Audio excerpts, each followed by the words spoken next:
有分享，完全是免费订阅，请放心关注。小谷带大家看看，5套人民币有收藏价值吗？像遇到这一些流水号要收好了，能换12克黄金。现在对于大多数收藏市场来说，很多新加入的收藏者最开始接触的都是纸币收藏，因为一些刚退出流通市场的纸币收藏简单易上手，并且会出现一些升值空间非常大的纸币。但是希望大家不仅仅对退出流通的古币产生兴趣，因为流通的货币中也有一些值得收藏，而且收藏价值很高。钱币里流行一句话，3版看水印，4版看荧光，5版看号码，说的就是我们流通的第5套人民币。有些号码的纸币非常值得收藏起来。自从2019年8月30号，2019年版第5套人民币正式在市场上流通后，那么也意味着1999年版和2005年版的第5套人民币要慢慢在市面上消失了。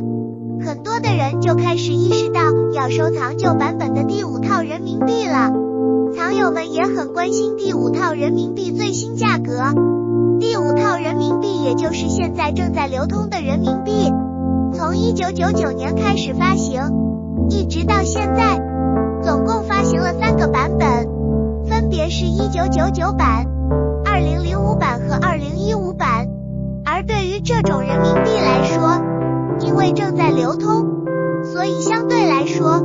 并没有多少收藏价值。可是必须要注意的就是数字了，这几张人民币的数字就是非同一般的。这6张人民币就是第5套人民币的6张主币，从1元到5元，从10元到20元，从50元到100元，囊括了5版币的主流币种。而虽然这6张纸币的冠字不是一样的，可是后面的流水号却是全部相同，都是555、55552这样的号码。一般人是凑不齐这6张8同号的号码币的，而且开头的7同号也是不一般的。在伪同号的收藏中，7同号被誉为恐龙号，是仅次于8同麒麟号的收藏品种。如此难得的号码币实在是稀有，而正是因为这种稀有，让这6张1套5版币的收藏价值倍增，如今价值已经高达5000元了。像这一种麒麟号，在邮币市场中又叫通天号，虽然流通货币不能交易，但是可以先收藏起来，等退市之后再交易。